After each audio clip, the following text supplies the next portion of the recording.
Love, with its dizzying highs and crushing lows, is a universal experience.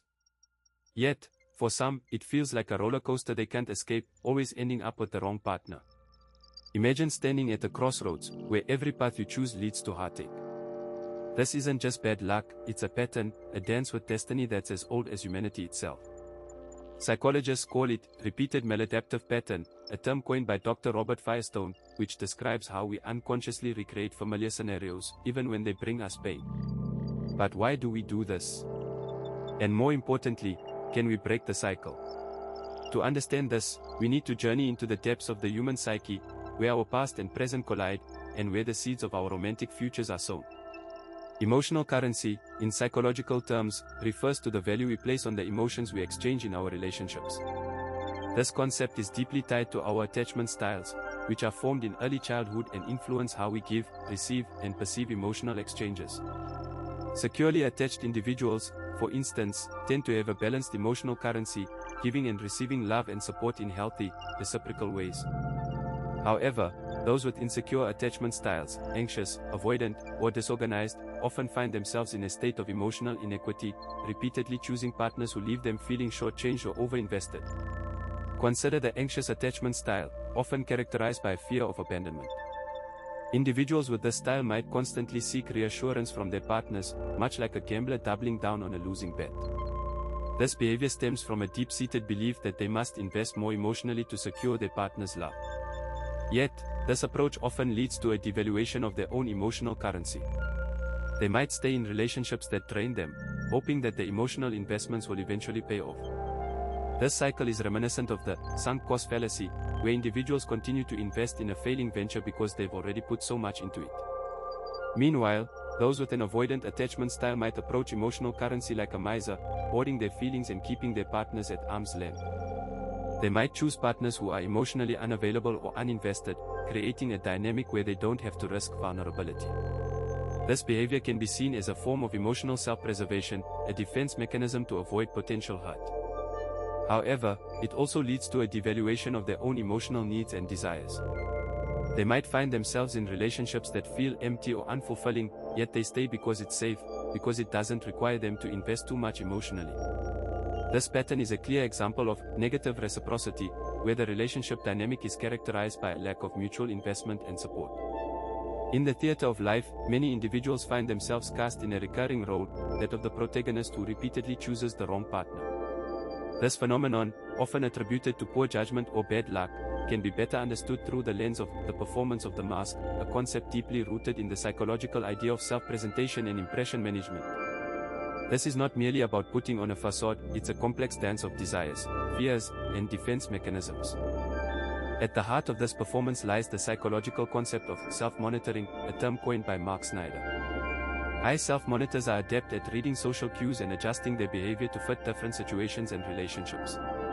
They are the chameleons of the social world, often wearing metaphorical masks to fit in or to avoid conflict. But why do these individuals, with their keen social awareness, consistently end up with partners who are not right for them? The answer lies in the masks they choose to wear. These masks are not random, they are carefully crafted to hide vulnerabilities, to attract certain types of attention, or to fulfill unmet emotional needs. For instance, someone who grew up feeling invisible might don a mask of extravagance, only to attract partners who are drawn to the spectacle but not to the person behind it. This performance is not without its audience. The concept of audience effects from social psychology explains how people modify their behavior based on who is watching. In the context of relationships, the mask is worn not just for the partner but also for friends, family, and even societal expectations. The mask becomes a shield against judgment, a way to maintain a positive self-image.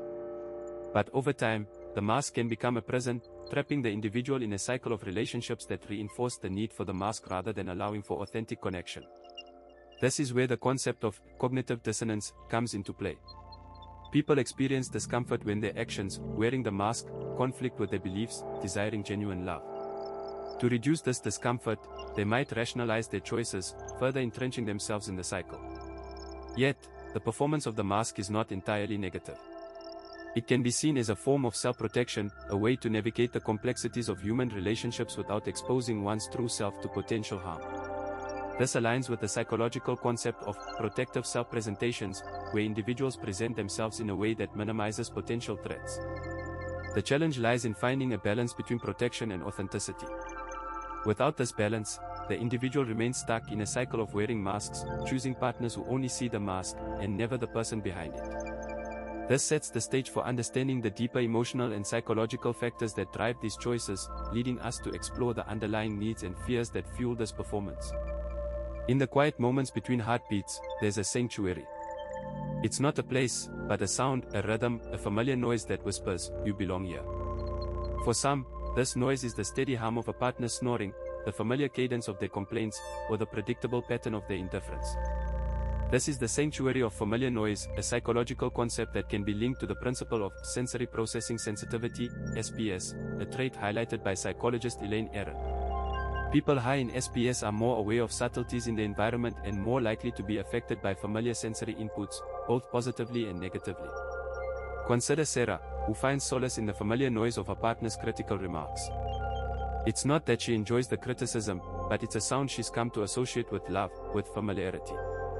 She's not choosing the wrong partner, she's retreating to the sanctuary of familiar noise. It's a defense mechanism, a way to cope with the overwhelming complexity of the world. The familiar, even if it's unpleasant, provides a sense of control and predictability. Pascal's wager isn't about faith in this context, but about the bet on familiarity, the choice to stay where the noise is known, even if it's not comforting. The sanctuary of familiar noise isn't just about sound. It's about the familiar rhythm of interactions, the predictable patterns of behavior. It's the comfort of knowing what to expect, even if what you expect is discomfort. It's the hedonic treadmill in action, a concept from positive psychology that describes the tendency to return to a baseline level of happiness despite positive or negative events. On this treadmill, the familiar noise becomes the baseline, the default setting. It's not about happiness, but about the absence of uncertainty.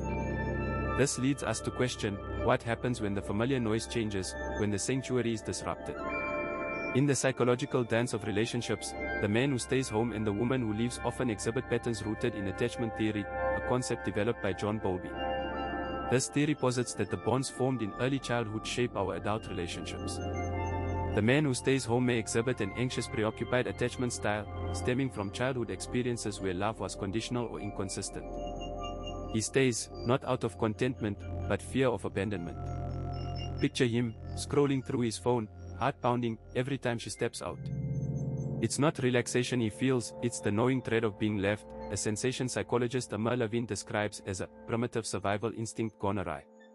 On the other hand, the woman who leaves might embody an avoidant attachment style, a defense mechanism honed from early experiences where love felt suffocating or invasive. She leaves, not out of malice, but a deep-seated need for autonomy. Observe her, packing her bag, heart racing, but not with excitement. It's the adrenaline of escape, a sensation psychologist Diane Poole Heller calls fight or flight in relationships. This isn't recklessness, it's self-preservation, a boundary drawn in the sand to protect her sense of self. The dynamics between them are a push-pull of emotional needs and fears, a cycle that philosopher Jean-Paul Sartre might describe as hell is other people, if we interpret it as the struggle of coexisting with another's emotional landscape. The man's anxiety feeds her need for space, and her distance fuels his fear. It's a cycle that perpetuates itself, much like the hedonic treadmill, a psychological concept where people remain stuck in pursuit of elusive happiness. But within this cycle lies a paradox. His clinginess, often seen as needy, can be a sign of emotional intelligence, a deep awareness of his own needs and fears. Her independence, often mislabeled as cold, can be a sign of strong boundaries, a clear understanding of her limits. Yet, the twist is that these seemingly opposing behaviors are two sides of the same coin, love. His staying is a desperate attempt to hold on to love, while her leaving is a desperate attempt to protect it. But love, as philosopher Eric Fromm argued, is not about possession or escape, but about understanding and respect. The man who stays home and the woman who leaves are both lost in translation, their love languages incomprehensible to each other. And this incomprehension leads us to the next question, can they ever find a common language, a middle ground where his need for connection and her need for autonomy coexist? Cognition thrives on patterns, creating mental shortcuts to navigate the world efficiently. This is known as cognitive heuristics, a concept in psychology that explains how our brain simplifies complex decisions. For some individuals, Thus mental efficiency becomes a trap, a self-reinforcing loop known as the echo chamber of the mind. It's a place where familiar patterns resonate loudly, drowning out any discordant notes that might signal a better choice. Think of it as a quiet library where the same story is read aloud repeatedly. Each time, the listener becomes more attuned to the familiar narrative, more convinced of its truth. This is the comfort of the echo chamber, a safe space where uncertainty is minimized. But like a library that never stocks new books, this comfort comes at a cost. The echoes of past relationships, with their unique rhythms and refrains, can drown out the potential harmony of a new connection. The echo chamber is not just a passive space, it's actively shaped by our experiences. It's where we rehearse our roles, where we anticipate the familiar cues and responses of a partner who mirrors our past. This is the concept of confirmation bias at work, where we favor information that confirms our pre-existing beliefs or expectations. It's a survival mechanism gone awry, a defense against the unknown that becomes a prison of the familiar. The echoes grow louder, the chamber more resonant, and the world outside fades into a distant hum. Yet, within this echo chamber lies a hidden strength. It's a evidence of deep empathy, a profound ability to understand and anticipate the needs of others. This strength, however, is often misdirected, focused on partners who echo past relationships rather than those who offer new symphonies. It's a dance of shadows, a waltz with the familiar that leaves little room for the unexpected. But perhaps, in recognizing the echo chamber for what it is, there's a chance to open the windows, to let in the fresh air of new possibilities.